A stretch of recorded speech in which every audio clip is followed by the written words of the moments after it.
Pueden abrir sus Biblias en el libro de 1 de Pedro 2, del 8 al 12, aunque voy a leer en un momento a partir del versículo 7 para darnos un poco más de contexto. Estamos adelantando un poquito la prédica en el culto y mi meta es predicar un poquito más corto. No prometo nada, pero con el fin de poder celebrar juntos la cena del Señor al final de la prédica hoy. Queremos que la prédica sea un puente a un tiempo en la cena del Señor más significativo. Así que es un buen texto para hacerlo. Primera de Pedro 1, y como dije, 2, capítulo 2, y voy a coger desde el versículo 7. Para vosotros, pues, los que creéis, Él es precioso. Pero para los que no creen, la piedra que los edificadores desecharon ha venido a ser la cabeza del ángulo, y piedra de tropiezo y roca que hace caer, porque tropiezan en la palabra siendo desobedientes, a lo cual fueron también destinados. Mas vosotros sois linaje escogido, real sacerdocio, nación santa, pueblo adquirido por Dios, para que anunciéis las virtudes de aquel que os llamó de las tinieblas a su luz admirable. Vosotros que en otro tiempo no erais pueblo, pero que ahora sois pueblo de Dios, que en otro tiempo no habéis alcanzado misericordia, pero ahora habéis alcanzado misericordia. Amados, yo os ruego como extranjeros y peregrinos, que os abstengáis de los deseos carnales que batallan contra el alma, manteniendo buena vuestra manera de vivir entre los gentiles, para que en lo que murmuran de vosotros como de malhechores, glorifiquen a Dios en el día de la visitación al considerar vuestras buenas obras. Dios, te pido que hagas lo que yo no puedo hacer, que es que tomes la palabra tuya y que la apliques a nuestros corazones. Te pido que el Espíritu Santo tenga esa libertad y ese poder hoy, y usa tu palabra de manera poderosa y práctica y profunda hoy, en el nombre de Cristo lo oro. Amén. Continuamos en esta serie en el libro de 1 de Pedro titulada Firmes en la gracia de Dios. Y hoy, como ya anuncié, vamos a celebrar la cena del Señor al final del sermón. Y este pasaje es un buen pasaje para preparar nuestros corazones para esa parte de nuestro servicio. Les dirijo de una vez a 3 cosas que quiero mostrarles en este texto. 1, un pueblo escogido. 2, un gran Dios. Y 3, una respuesta racional. Primero, a un pueblo escogido. 2, a un gran Dios. Quiero mostrarles. Y 3, una respuesta racional. Primero, un pueblo escogido. Y como dije la semana pasada, tengo que tratar con un tema que en verdad es bastante difícil. Y es lo que Pedro explica en el versículo 8. Ahora, voy a leer los versículos 7 y 8 para dar el contexto ahí. Para vosotros, pues, los que creéis, Él es precioso, pero para los que no creen, la piedra que los edificadores desecharon ha venido a ser la cabeza del ángulo y piedra de tropiezo y roca que hace caer, porque tropiezan en la palabra siendo desobedientes. Hasta ahí no tenemos ningún problema, es obvio. Pedro está hablando de que hay un grupo que rechazan a Jesucristo, que son desobedientes. Vino Jesucristo, la piedra del ángulo, y lo rechazaron. Él fue como una piedra de tropiezo para ellos, una roca que les hizo caer. Y hasta ahí estamos bien. Y luego Pedro añade, a lo cual, es decir, a esa desobediencia, a ese rechazo de Jesucristo, a lo cual fueron también destinados. Ahora, lo que nos está diciendo es que hay quienes en el mundo que rechazan a Jesús, no creen en Él y fueron destinados de parte de Dios para ese rechazo y desobediencia. Ahora, debido a que esto es a la vez difícil y controversial, voy a tomar un momento para explicarlo y buscar dar sentido a lo que la Biblia está afirmando. Si no fuera en la Biblia, no lo trataría. Está aquí y quiero explicarlos, porque sí o sí estamos hablando de la palabra inspirada. 3 cosas aquí quiero decir. 1, en primer lugar, esto no es el único lugar en la Biblia donde, en las Escrituras, donde la Biblia habla o dice algo así. Ahora, solo quiero mostrarles por causa de tiempo 2 textos. Los voy a poner ahí en la pantalla. 1 se encuentra en el libro de Judas, versículo 4, porque algunos hombres han entrado encubiertamente, los que desde antes habían sido destinados para esta condenación. Él está hablando de hombres que estaban enseñando cosas falsas, gente que rechaza a Jesucristo, y dice los que desde antes habían sido destinados para esta condenación, hombres impíos que convierten el libertinaje la gracia de nuestro Dios, niegan a Dios el único soberano y a nuestro Señor Jesucristo.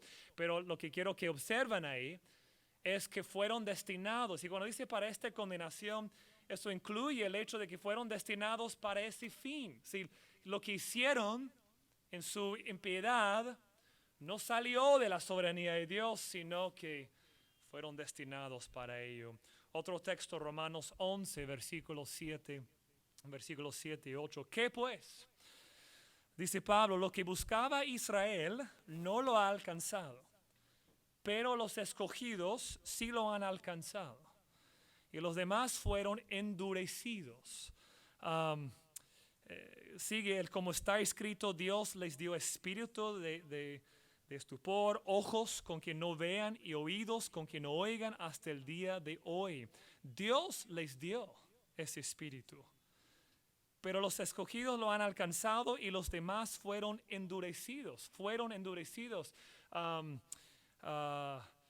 Vamos a ver en Romanos 9 en un momento donde Pablo habla de Faraón y el hecho de que por un lado vemos que el mismo libro de Éxodo nos explica que él endureció él tuvo una parte en endurecer su propio corazón y otra parte nos dice Dios endureció su corazón. No podemos escapar del hecho de que Dios se involucró en el caso de Faraón y otros en endurecer su corazón. ¿Sí? Lo que Pedro dice aquí no está fuera de lo que la Biblia afirma. En segundo lugar, digo esto, la gloria de la misericordia de Dios se muestra de manera más vívida en el contexto de su poderosa ira contra los pecadores. Y quiero tener una pausa aquí por un momento, porque con esta frase he buscado resumir lo que entiendo de lo que Pedro nos está enseñando aquí. Es decir, si quieres comprar un anillo, vas a la joyería, si así se llama. ¿Qué color ponen detrás de sus joyas? Siempre es el mismo color, es negro. ¿Por qué negro? Porque el color negro hace resaltar la belleza gloriosa del oro, de la plata, de la joya. Y es en el contexto, el fondo de la ira de Dios, que su misericordia la vemos con nuevos ojos. Es decir, si no fuera por su ira contra los pecadores, no podríamos apreciar de manera profunda su misericordia. Ahora, puede ser que no te guste esta lógica, pero es la lógica de la Escritura. Es decir, puede ser que quieres decir, pero Dios no tuvo que hacerlo de esa forma, pero lo hizo de esa forma. Y solo en nuestra debilidad humana, tratando de entenderlo, en su soberanía, Pablo lo dice en Romanos 9, lo vamos a ver en un momento, para mostrar su ira. ¿Cuál es el fin de mostrar su ira? Para que nuestro aprecio de su misericordia sea más profunda. Ahora lo vamos a ver de manera clara en Romanos 9. Romanos 9, comienzo desde el versículo 17. Porque la Escritura dice a Faraón, para esto mismo te he levantado, para mostrar en ti mi poder. Dios está Es Dios hablando a Faraón, te he levantado para esto, para mostrar mi poder. ¿En qué sentido? Para que mi nombre sea anunciado por toda la tierra. De manera de quien quiere, tiene misericordia. Y al que quiere endurecer, endurece. Es decir, Dios muestra su soberanía en algunos corazones, mostrándoles misericordia, despertándolos a ver su necesidad delante de Dios. Y Dios también es glorificado en que endurece los corazones de otros y rechazan su misericordia. Mira, no dije que es fácil, es duro esto. Pero queremos entender a Dios, queremos entender su palabra. El libro de Éxodo deja en claro que Dios endureció el corazón de Faraón. Sigo ahí en el texto, pero me dirás, ¿por qué pues inculpas? Dios, ¿cómo nos puede inculpar si Él está encargado de endurecer y mostrar misericordia? Porque ¿quién ha resistido a su voluntad? Pablo está planteando una objeción. ¿Quién puede culpar a Dios si Él está en control de todo? Si uno termina mal, es culpa de Dios. Uno podría decir así es la objeción. Mas antes, oh hombre, así de esta manera responde Pablo, ¿quién eres tú para alterquéis con Dios? Dirá el vaso de barro, que somos nosotros por si acaso, al que lo formó, ¿por qué me has hecho así? ¿O no tiene potestad el alfarero sobre el barro para hacer de la misma masa un vaso para honra y otro para deshonra? Y el punto es esto, si Dios es verdaderamente el creador, este es su argumento, si Él es el creador, entonces tiene el derecho a hacer con su creación lo que quiera. Ese es su punto. Si no fuera, por si acaso, Dios, un buen Dios, esto sería una realidad aterradora. Si Dios no es un buen Dios, esto debe causar terror en tu corazón. Pero si Dios es un buen Dios, realmente bueno, eso cambia todo el escenario. Si es un buen Dios en control y Él te ha mostrado su misericordia, wow. Sigo ahí en el texto de Romanos. ¿Y qué? Si Dios, queriendo mostrar su ira y hacer notorio su poder, soportó con mucha paciencia, y por mucho tiempo, los vasos de ira preparados para destrucción. ¿Sí? Está llegando a ese punto. Sí, en la voluntad de Dios, Él quiso mostrar su poder para por un tiempo mostrar paciencia y luego en un tiempo mostrar su ira en la destrucción de los impíos. Sigo ahí. Y para hacer notorias las riquezas de su gloria. Y ahí es que comencé a entender lo que Dios está haciendo con esto de destinar a algunos a la condenación. Y es que quiere tener ese fondo para mostrarnos que la misericordia que a nosotros nos ha mostrado, si Dios te ha mostrado su misericordia, está todo el fondo de que hay muchos que rechazan a Dios. Y Dios en su gracia decidió mostrarte su amor. ¿Qué puedes decir tú? ¿Que lo mereces? No. Es pura gracia. Ese es el punto. Ese es su punto con esta doctrina. La gloria de la misericordia de Dios se muestra de manera más vívida frente al fondo de su poderosa ira contra el pecado. Ahora, la clave para entender esta verdad, creo yo, es esto. Todos merecemos la ira de Dios, todos. Porque todos buscamos nuestro propio camino. Entonces, si Dios decidió hacer en tu vida lo que Pedro describe en el versículo 10, 1 de Pedro 2, versículo 10, si Él decidió alcanzarte su misericordia, ¿qué puedes decir? Solo gracias. No nos queda otro. No es, mira lo que hice. No es que voy a ganar puntos contigo. No es que voy a ganar mi posición. No. Es solo gracias. Creo que por eso Pablo respondió como respondió en Romanos 9. Es difícil, si para mí todavía sigue siendo difícil aceptar todas las ramificaciones de esta doctrina, en el sentido de que hay algo en mí que lucha con ese aspecto de la soberanía de Dios, que Él ha destinado a algunos a la desobediencia. Pero entiendo que es ese fondo que a mí me da un sentir más profundo de un aprecio de su misericordia. Y entiendo que Él así recibe la gloria. Ahora, ellos fueron destinados para la desobediencia. Pero si Dios te despierta los ojos a ver y entender su gracia, si Dios en algún momento te abre tu corazón a ver la gracia de Dios y la misericordia de Dios, ¿qué vemos? Vemos que hemos sido elegidos para pertenecer a Dios. Pedro pasa del tema del rechazo del hombre hacia Jesús al hecho de que hemos sido elegidos para ser su posesión especial.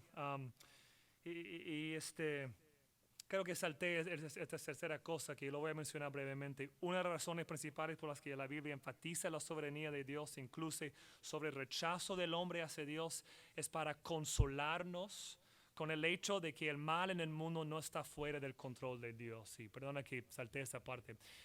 Solo lo menciono de esta forma, que un aspecto de que Dios sigue soberano sobre todo, aún sobre los que le desobedecen eternamente, es que podemos nosotros descansar en que Él es soberano sobre todo. Entonces, cuando veo muchos impíos en el mundo que afectan mi propia vida, puedo decir, pero entiendo que Dios sigue siendo soberano aún sobre sus vidas, y descanso en su gran plan y su gran amor.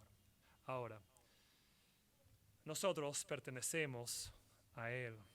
Somos su posesión especial. Versículo 9, mas vosotros sois linaje escogido, real sacerdocio, nación santa, pueblo adquirido por Dios. Y sigue para que anunciéis las virtudes de aquel que os llamó de las tinieblas a su luz admirable. Pedro usa un lenguaje del Antiguo Testamento que se refería a Israel y lo está aplicando a nosotros, la iglesia. Los términos obviamente ahí en el versículo 9 son términos del Antiguo Testamento. Es muy fácil ver y entender eso. Pero lo que sí vemos es que estos tres términos o frases pequeñas, linaje escogido, real sacerdocio y nación santa, todos los encontramos en un texto bíblico, en Éxodo capítulo 19. Y por eso voy a leer una porción de Éxodo 19. En el mes tercero de la salida de los hijos de Israel de la tierra de Egipto, es decir, más o menos 3 meses después de que salieron de Egipto, en el mismo día llegaron al desierto de Sinaí. Habían salido de Refidim y llegaron al desierto de Sinaí. Y acamparon en el desierto, y acampó ahí Israel delante del monte. Y Moisés subió a Dios, y Jehová lo llamó desde el monte, diciendo: así dirás a la casa de Jacob, y anunciarás a los hijos de Israel: vosotros viste lo que hice a los egipcios, y cómo os tomé sobre alas de águilas, y os he traído a mí. Ahora pues, si diereis oído a mi voz, y guardareis mi pacto, vosotros seréis, y aquí vienen los términos, mi especial tesoro sobre todos los pueblos, porque mía es toda la tierra, y vosotros me seréis un reino de sacerdotes y gente santa. Estas son las palabras que dirás a los hijos de Israel. Lo que Dios hizo por el pueblo de Israel se entiende así: los tomó cuando eran esclavos en Egipto y los sacó de ahí con su poder. Y nota lo que dice: se los trajo a sí mismo. Creo que es en el versículo 3. Se los trajo a sí mismo. No era solo la tierra prometida, sino a sí mismo. ¿Con qué fin? Con el fin de hacer de ellos un pueblo que pertenecía, posesión de Dios mismo. Él quería convertirlos en todo un reino de sacerdotes. Quería que fueran una nación santa, un pueblo que viviera de manera práctica la hermosa santidad de Dios. Y quiero poner en la cancha de ustedes, ¿qué tal salió ese proyecto? ¿Qué tal salió el plan que Dios tuvo, que Israel sea una nación santa? Que solo adoraban a Él y no a ningún otro ídolo. No le salió tan bien el proyecto, ¿no es cierto? Es decir, vemos la historia de Israel y vemos es como un juego ahí, sube y baja. Y vemos que al final habían más bajadas que subidas y Dios dijo, y ya no. Y ese remanente de judíos creyentes que siempre hubo, se preguntaban, ¿y ahora qué? ¿Y ahora qué? ¿Dios ha abandonado su proyecto? ¿Ha abandonado su propio pueblo? Y lo que vemos con la llegada del Nuevo Testamento es que Dios nunca abandonó su proyecto. Que siempre, desde aquellos tiempos, hubo toques de que vendrá un futuro en que ya no sería solo Israel. El plan de Dios nunca era solo Israel. Vemos toques de eso cuando Ruth entra, moabita. Cuando otros fuera de Israel entran y tienen una parte. Son esas anticipaciones, anticipativos, quizás se puede decir, de lo que vendrá más adelante. El plan de Dios siempre era llegar a lo que tenemos hoy, que es... Y por eso Pedro libremente agarra esos términos que antes se aplicaban a Israel y dice, ahora nos pertenecen. Es decir, somos el pueblo adquirido por Dios. ¿Y quiénes son los somos? ¿Solo judíos? Jamás. Si entiendes así el libro, ya vas a ir radicalmente en una dirección equivocada. Es cristianos, judíos y gentiles, no importa. Y esta época de la iglesia, este pueblo adquirido por Dios, luego vemos que a largo plazo, vemos en la eternidad que van a estar ahí representantes, personas de todas las tribus, todos los idiomas. Sí, el fin de Dios, de Israel, la iglesia, y así siempre ha sido formar un pueblo para su posesión. Ahora viene esta pregunta. ¿Cuál es el propósito de Dios al hacernos un pueblo para su propia posesión? Es decir, es bello lo que Dios está haciendo, lo vemos aquí, Pedro lo despliega, pero ¿con qué propósito? Y Pedro responde a nuestra pregunta. Y aquí les apunto a nuestro gran Dios. Versículo 9. Mas vosotros sois linaje escogido, real sacerdocio, nación santa, pueblo adquirido por Dios. ¿Para qué? Cuando tú ves en tu Biblia las palabras ¿para qué? Normalmente es para anticipar la explicación de algún propósito. Entonces, Dios nos ha hecho pueblo suyo, nación santa, para cumplir un fin. Y el fin es que este pueblo, que nosotros, la iglesia, que anunciemos las virtudes de aquel que nos llamó de las tinieblas a su luz admirable. Pedro entendió perfectamente ese pasaje en Éxodo 19 que acabamos de leer. Él entendió que aún ahí, Dios lo dice ahí en Éxodo 19, que Dios quería que Israel sea su posesión y ahí dice, entre todos los otros pueblos. Es decir, uno de los propósitos que Dios tuvo con Israel era formar un pueblo santo, como un ejemplo a los pueblos alrededor de ellos. Un grupo, una familia, una nación totalmente comprometida con Dios, para mostrar la gloria de Dios y su santidad a los otros pueblos. Tristemente, excepto por algunas excepciones ahí en ciertos tiempos, nunca era así. Sin embargo, Pedro entiende lo que Dios quiso hacer. Y él sabe qué es lo que Dios quiere hacer con nosotros ahora. Y es que nosotros como iglesia seamos esa nación santa, ese pueblo que pertenece a Dios, que seamos esos reales sacerdocios con el fin de mostrar y que nuestras vidas, nuestras palabras, nuestras acciones proclaman, anuncian la gloria de Dios. Lo puedo resumir de esta forma.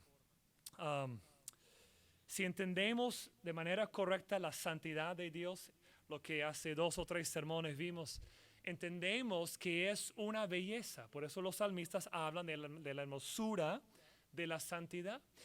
Y entendemos que cuando nos sometemos a la santidad de Dios, a vivir conformes a lo que Él describe en su palabra, que eso da gloria a Dios. Otros alrededor ven y se dan cuenta de que Dios ha hecho algo especial en esta persona. Esta persona antes era una persona enojada, ahora es paciente. Antes era un hombre inmoral y ahora es un hombre puro. Y la lista sigue. ¿Y eso a qué testifica? Anuncia que hay un Dios que puede cambiar vidas. Entonces, estas descripciones de nación santa, por ejemplo, están ahí para mostrarnos qué es lo que Dios quiere formar con nosotros. Ahora, mira la descripción ahí en la segunda parte del versículo 9. Para que anunciéis las virtudes, la excelencia de Dios, de aquel que os llamó de las tinieblas a su luz admirable. Piensa por un momento en esa descripción. Y por si acaso, esto es el primero de 3 que Pedro da. De tinieblas a luz. Si volvemos a considerar la creación, vemos ahí que cuando hubo ese desorden, la primera cosa que Dios hizo para dar orden al desorden es que de las tinieblas, en las tinieblas puso luz. Y ese tema corre en toda la Escritura. Entonces, cada vez que vemos el concepto de tinieblas y luz, es para mostrarnos que las tinieblas son malas o desordenadas de alguna forma, y la luz es la belleza de Dios, su santidad, trayendo orden al desorden en nuestras vidas. ¿Qué hizo Dios entonces cuando te salvó? A tu vida desordenada, y por si acaso es la correcta descripción, para algunos más desordenada que otros. Sin embargo, a ese desorden, esas tinieblas, te llegó el Evangelio, si es que eres creyente, y Dios comenzó a mostrarte su luz. Esa primera luz de entender el Evangelio y luego esa luz constante de mostrarnos sus caminos, la belleza de su santidad. En el versículo 10 viene otro ejemplo ahí de cómo nuestras vidas expresan o proclaman, anuncian la excelencia de Dios. Vosotros que en otro tiempo no erais pueblo, pero que ahora sois pueblo de Dios. Es decir, Dios nos ha tomado para formar un pueblo suyo. Probablemente Pedro tuvo en mente el hecho de que muchos de los que iban a leer su carta eran creyentes gentiles. Y el pasado de los gentiles no tiene nada que ver con Dios. Es decir, ellos, como Efesios 2 explica, que estuvieron lejos, fuera de las bendiciones de Dios. Entonces es probable que Pedro tenga en mente que muchos de los que le están escuchando son gentiles, que no tienen ningún pasado en las cosas de Dios. ¿Y qué les dice? Vosotros que en otro tiempo no erais pueblo, pero que ahora sois pueblo de Dios. Entonces, cuando tu vida refleja que perteneces a Dios, cuando tu vida refleja que perteneces a Dios, cuando es obvio que Dios es el Rey, que Cristo es el Rey de tu vida, eso anuncia, proclama las excelencias de Dios. Hay una más ahí, la segunda parte del versículo 10, que en otro tiempo no habíais alcanzado misericordia, pero ahora habéis alcanzado misericordia. Esta tercera frase es para mí especialmente poderosa. ¿Cómo refleja tu vida las excelencias de Dios?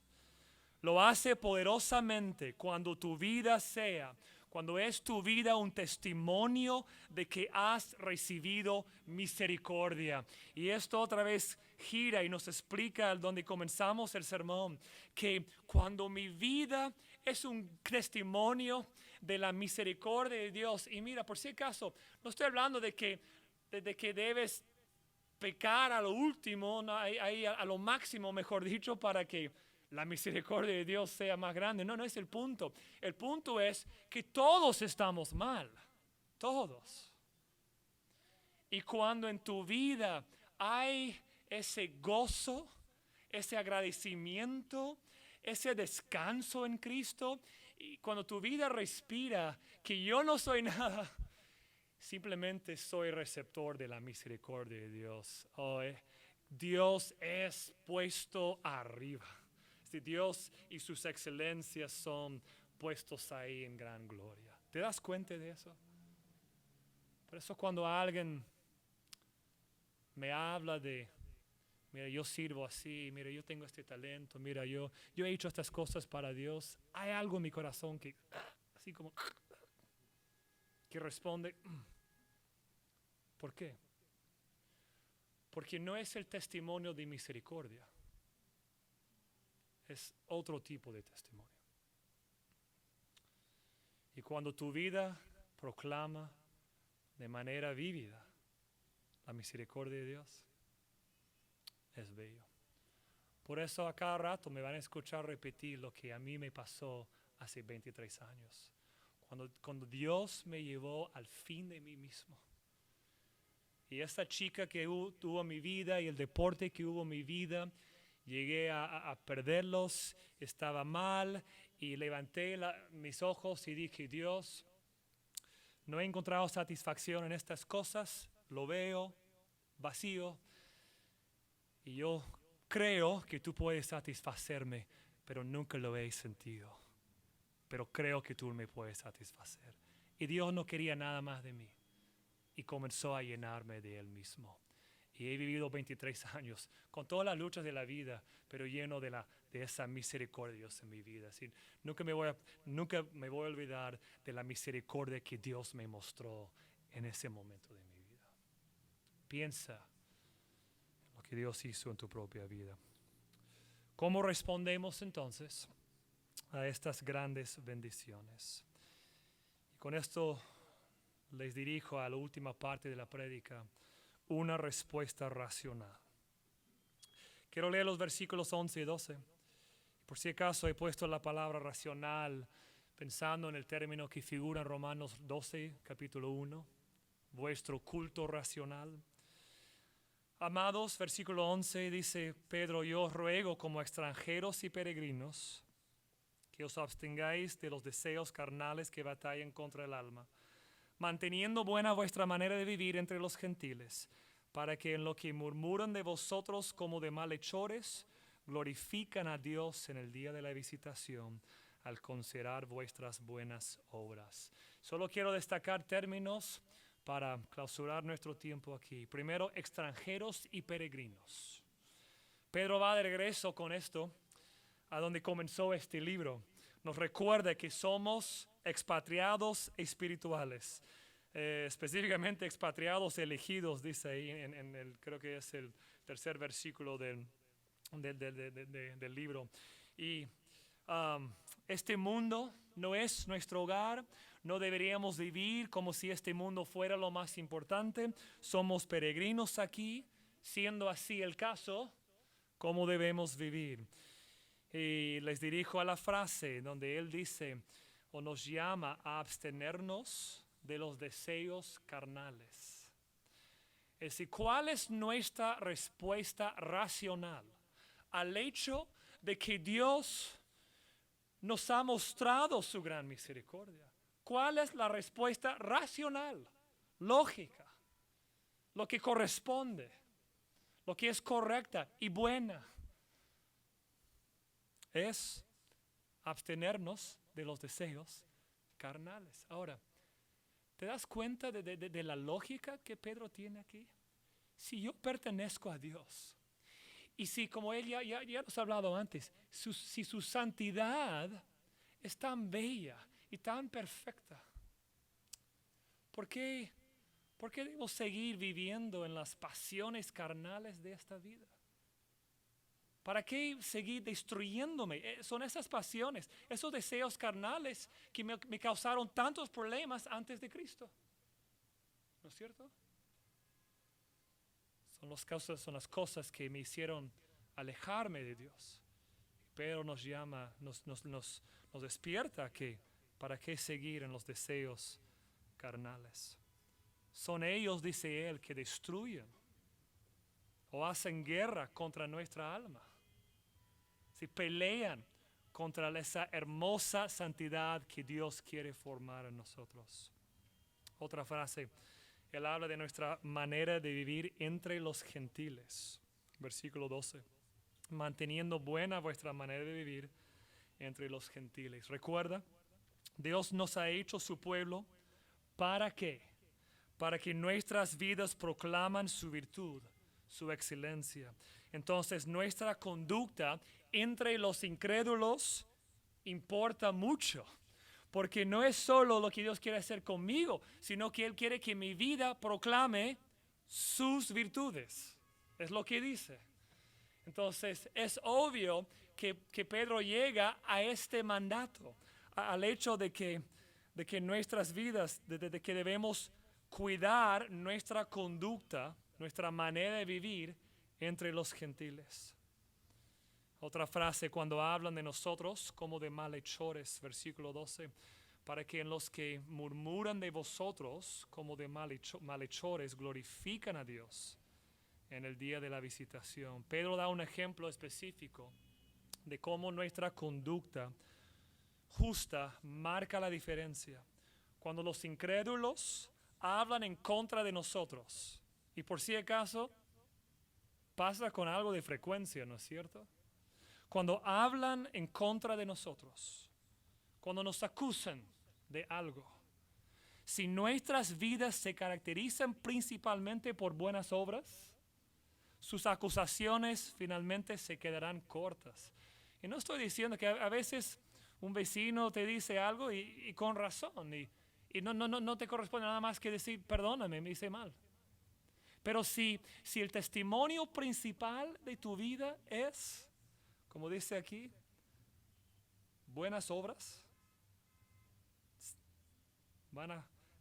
aun si nos acusan, a largo plazo, Dios nos va a justificar en ese sentido.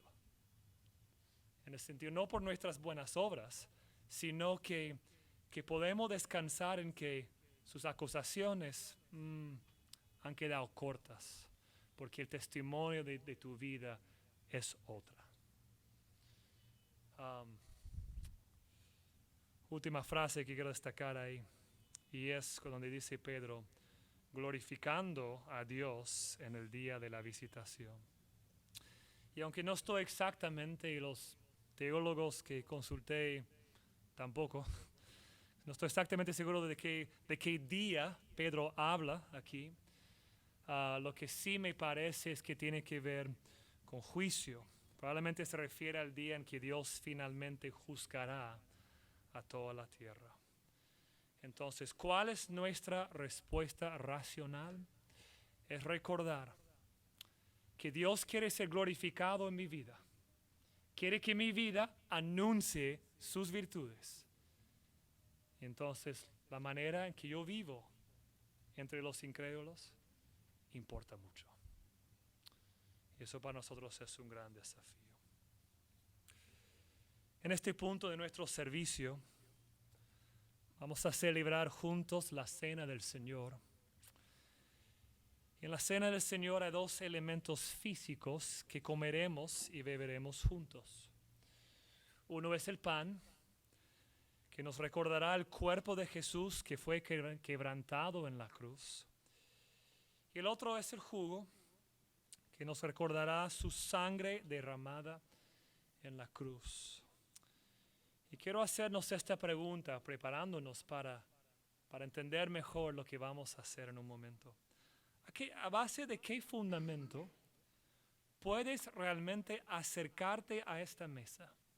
Y cuando digo esta mesa, estoy de participar en este acto de tomar el pan, comer el pan y tomar la copa aquí. Y respondo de esta manera: si te acercas a la cena del Señor con la esperanza de que Dios te acepte, porque has intentado realmente vivir como Pedro describe en los versículos 11 y 12, es decir, buenas obras, conducta pura, vida santa. Si te acerques a Dios a base de esas cosas, soy una buena persona, mi conducta es casi siempre pura. Entonces quiero que sepas que no entiendes esta mesa.